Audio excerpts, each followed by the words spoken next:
Hello, YouTube, and welcome to mine and you can whatever the fuck your name is. This Kingdom Hearts Chain of Memories Let's Play. Uh, there's a funny story behind this one. I was wanting to start with Birth by Sleep, but then I figured out that it's a bitch to record with my current setup, so let's go with the GBA game. Second off, being that we couldn't get our whole crew together for this one, main reason being because we never contacted the other person because I don't know what he's doing. And I don't want to bug the shit out of him about something that's probably not going to get uploaded as soon as possible. But we might have ended up being better off with him, main reason being because I'm the only Kingdom Hearts fan here. Wrong. You are the only knowledgeable Kingdom Hearts fan here. Oh, really? I like Kingdom Hearts. I'm just not expansively knowledgeable about it. Well, if you don't know anything about this game, you should know that this game is technically the black sheep of the series because it has to do with a card gimmick. The cards being, which I'll get into later, but most of what you need to know is it controls everything besides you being able to jump and dodge roll effectively. Secondly, this game introduces Organization 13, one of the either most beloved or controversial villains in the series. Controversial being that they contradict themselves at everything, saying, because if you wouldn't know, in this game in Kingdom Hearts 2, they say that they don't have hearts, but then you find out in the newest game, Dream Drop Distance, that they were growing hearts the whole time? Question mark. But they don't grow hearts as much as that. When Sora beats their asses, they come back with a heart. So you think that they would throw themselves onto the Keyblade just so they can get their hearts back, and Kingdom Hearts 2 would never have to have happened. As well as 358 Days Over 2. And pretty much the whole series becomes pointless. Come on, Donald. You know you want to speak. There you go. I don't know what I was doing there. Yeah, if you can't tell by now, I'm the one that recorded this. So, how goes that food? It's pretty good. I have one bite left. Then I'll be done. Then I can speak fluently. Well, what is it? Oh, I have cheeseburgers because that's what I had earlier. So just made more. Lucky bastard. There's nothing in my house to eat right now.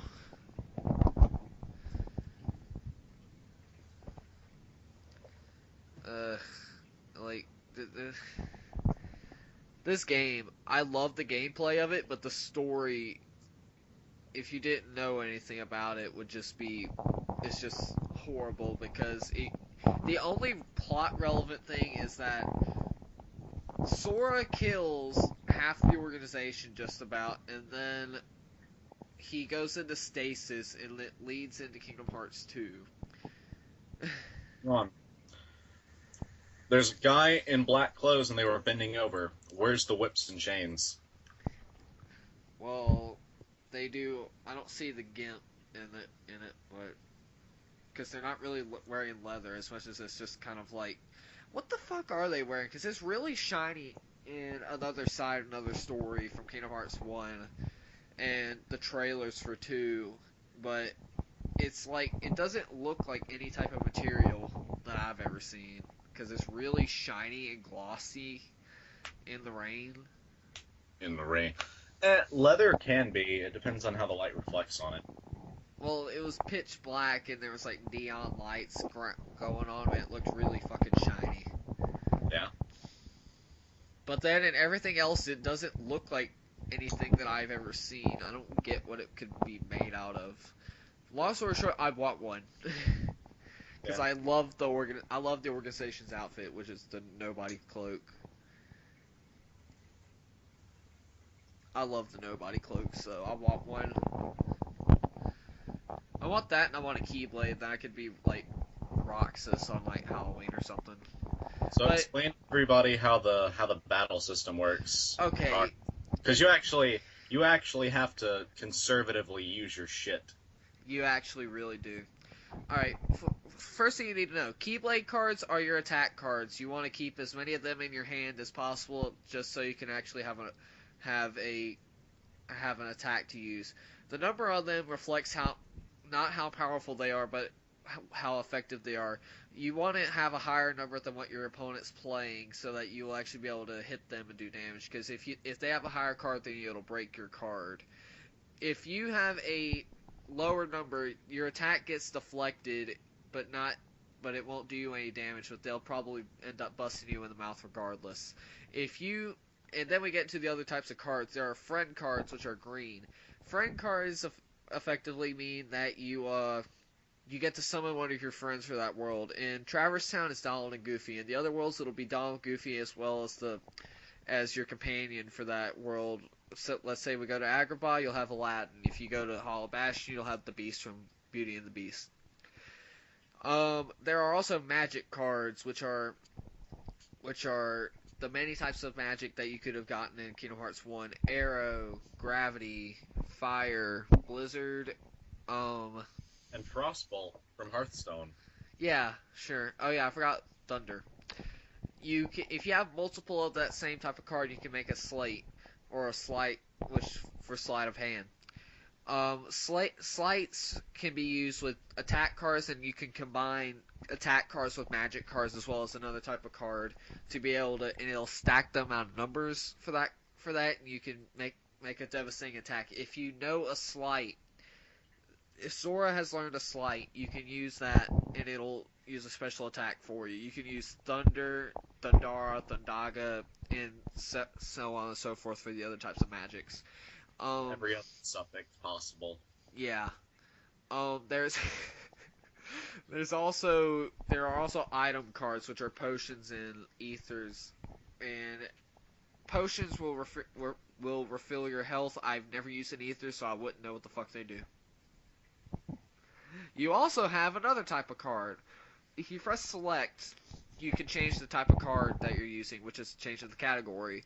Those are enemy cards. Enemy cards are cards that are really rare to get, but if you can get them, they can help you in various ways.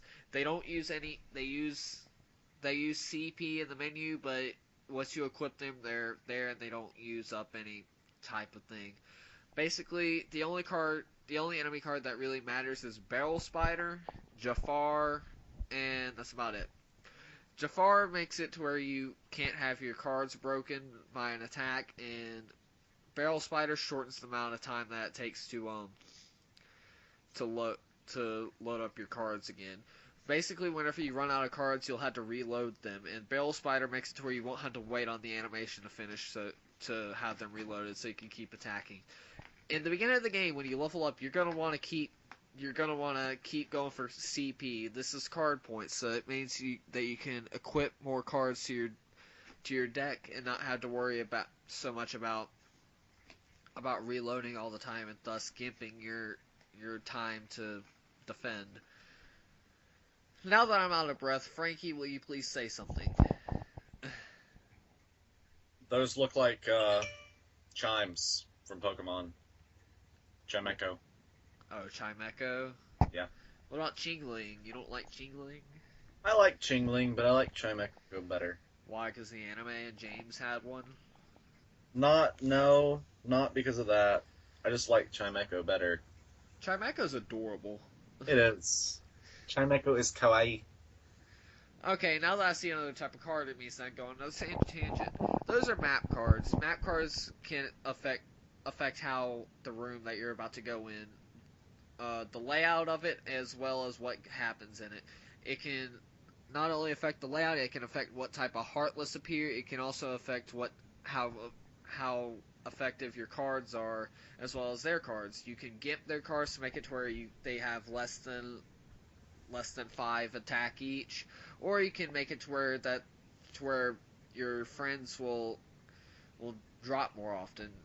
Long story short, map cards are your friend if you're trying to go for a certain thing, but for the most part, you're probably just going to end up seeing a value and then using that value in the card color to get into the room because you want to get done with this world. Sadly, that's how most of this will play out, because after a while, this game gets really fucking repetitive, but I still love it because I played it all the fucking time in school on my phone, so I know this game like the back of my hand.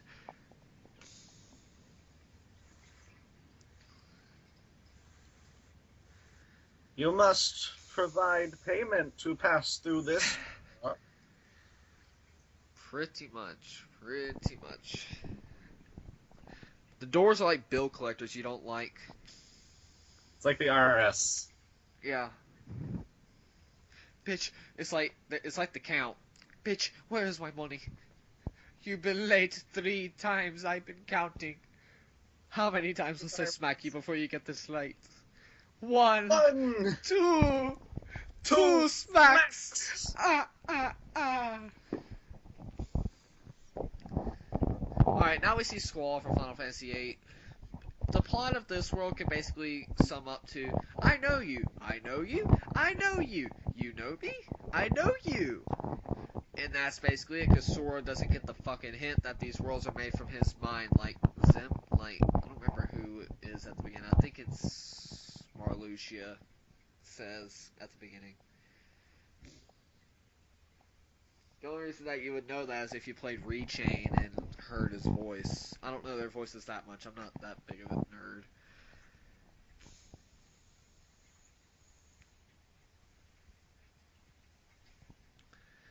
Thought bubble, thought bubble, Pretty much. It's like the emoticons from Persona.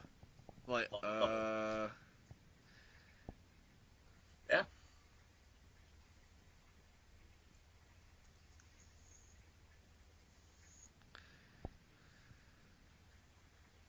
Typing on your phone with one hand is hard.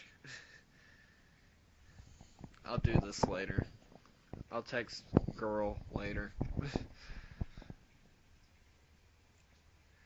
I've always wondered, is Sora trying to make a fashion statement? What, with his clothes? Yeah. I don't know. It's like the reverse effect. Kingdom Hearts 1, Riku's clothes look really fucking awesome. Sora looks kind of like a dweeb. Kingdom Hearts 2, he gets the upgrade to his clothes, and Riku looks like a little bitch at the end. Like, really? Also, Riku pulls a reverse Michael Jackson in that game, but people don't like to mention that. Yeah. Sora's wearing the same shit that Mickey Mouse does, except he has a shirt on.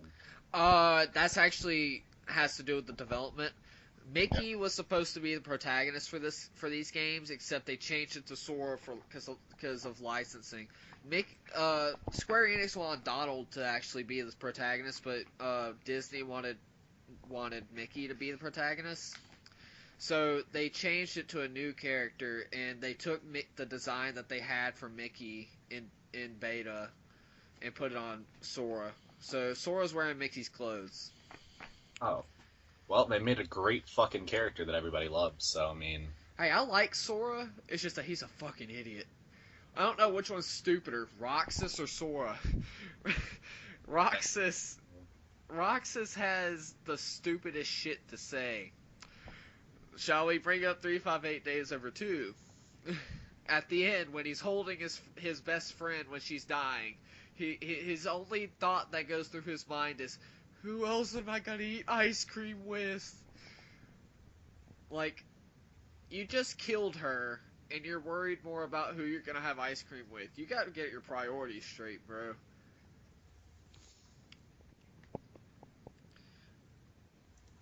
I'm gonna be so glad when we don't have to watch myself going through my fucking deck every 5 seconds when I get a new card after this part.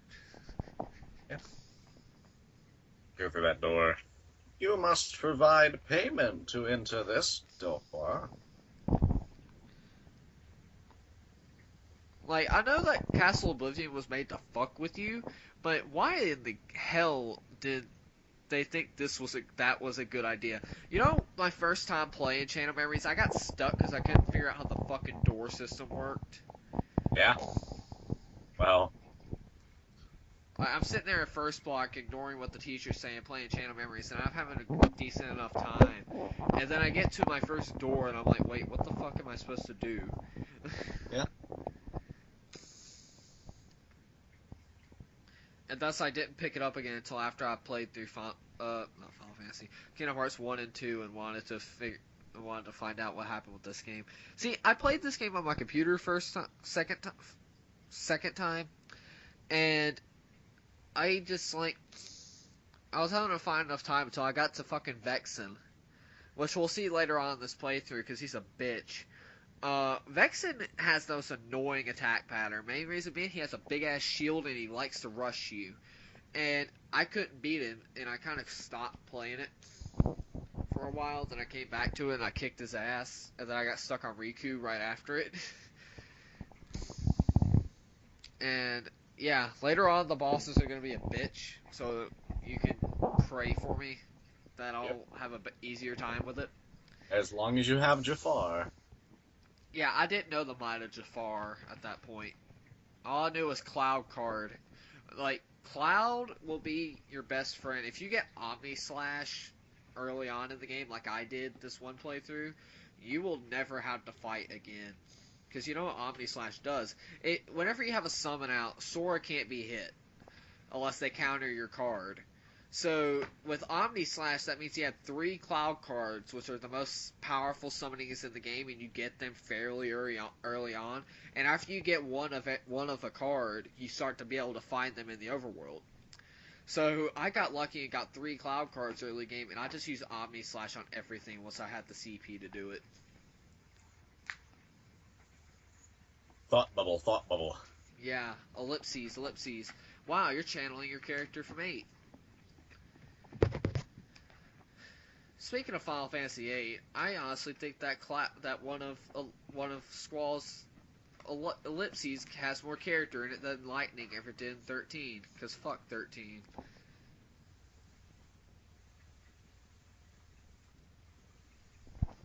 13 is horrible. I've never played 13 2 or Lightning Returns. Even though I've heard really good things about them. Yeah. It's just that 13 killed it for me. I just want to know what's in those fucking treasure chests. Oh, you never find out because we get booted out of the room. Uh, That happens to me in Kingdom Hearts 2 a lot. Whenever I'm playing it, every time I get to the point with Roxas that when he sees Donald and Goofy for the first time after a while and he recognizes them, it takes all the emotion out of the scene because I'm staring at the fucking treasure chest right behind Roxas the whole time. yeah. I just want to know what's in those chests, man. Probably nothing because you find out later on because they reuse those chest graphics that it's probably Moogle points or something. Yeah. I had a hard time hitting that lamppost. Sora must hate boxes and doors. Alright, we're about to fight a boss. I think. I don't. Yeah, Key to Truth? Yeah. Alright, Sid from Final Fantasy VII. He is one of my favorite characters in 7. Not so much in Kingdom Hearts because he doesn't really do anything until Kingdom Hearts 2. Except being a pimp and fixing your ship.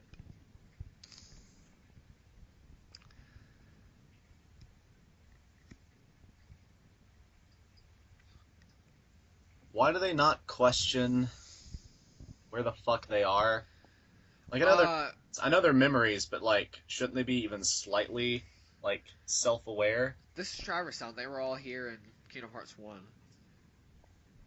This is where they live. Yeah, but, like, why are they not questioning, like, all the shit outside? What do you mean? There's Heartless walking all over the fucking place, and they're just like... There was Heartless there in Kingdom Hearts 1. This is the first boss, Guard Armor. All you need to know is just counter his attacks and you'll be good. It looks like you just run behind him and kick his ass, and you're fine. Okay, I was wondering what happened there. But, all you need to know is that with boss fights, there will be a Mickey card that pops up, which is a 0. Wait until the boss uses a move, then use the Mickey card, and it'll cause a certain effect. Mickey in this fight, what he does is he makes the boss fall apart, and he won't do anything after that. Basically, what I'm doing now is waiting on him to play a card, and then you can counter it with Mickey. Yeah. Which lets me lead into something else. Zero cards are counters. They also count as attacks. Basically, what you can use is whenever your opponent plays a card, you can use a zero card and counter it, and it'll stun them temporarily. That's about it on zero cards. Guard armor. What you should know about him: he doesn't really do much in this fight. What he does is he will occasionally do an attack where he spins his appendages at you, but all you really need to know is counter his attacks with higher cost cards or zeros, and you should be fine. He doesn't do too much damage, and Sora comes equipped with a cure card from the start, so you should be perfectly fine. I noticed each individual part of his body has a health bar. Yeah, that's the gimmick of guard armor. He did that in the first game also. Yeah. That's kind of his gimmick. You can break parts of him off to make your fight easier, but what you want to focus on mainly is his middle section. Yep. Guard armor is also an enemy card. I believe he extends the reach of your keyblade slightly. I think, or he speeds up attacks. I don't remember what he does. All I remember, he's not very useful, so you shouldn't really equip him unless you have extra CP and can really put up with it.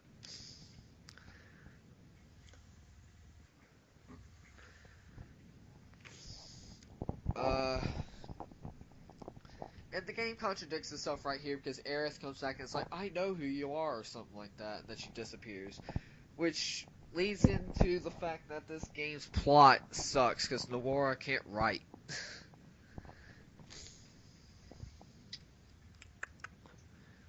We're your memories, we're shadows of you. You shouldn't know that. This is all an illusion, Sora. It's an How illusion, Sora. I like how Aerith knows all this shit. Like, you think that she would like Oh, if she knew this, if she was that self-aware, you'd think she would have told everyone earlier. They never explain how she knows that, and it never gets brought up again. But yeah, this game's writing is not the greatest. Granted, some people will defend it to the death. Cough, cough, Kingdom Hearts fan base. But I'm a Kingdom Hearts fan that will tell it like it is.